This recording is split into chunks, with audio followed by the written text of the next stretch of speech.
Mahal mo pa ba ang target mo at gusto mong bumalik ito sa buhay mo? Gawin mo itong ituturo ko sa araw ng Martes o kaya Biyernes. Paalala po mga kaswerte, mag-iingat kayo sa fake account na ito. Ninanakaw ang aking video, ina-upload sa kanyang TikTok account para mang-scam. Ako po ay hindi gumagawa ng ritual kaya wag po kayong magpapaloko. Ang gagawin mo mga kaswerte, isusulat mo sa isang dahon ng laurel. Una, gumuhit ka muna ng infinity sign. Itong infinity sign. Tapos isulat mo dito ang pangalan ni target mo. Dito sa kabila ang pangalan mo.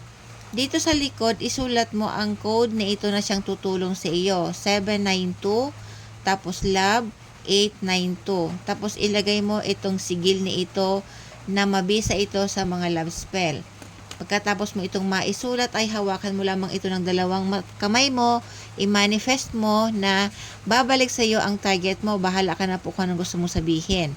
Pagkatapos ay sunugin mo ito sa kandilang pula o kaya puti, tapos yung abo isaboy mo sa hangin, at sa paggawa mo nito ay i-manifest mo ang target mo o ang mahal mo at babalik yan sa iyo sa loob ng ilang araw. Maraming salamat, mag-iingat po ang lahat.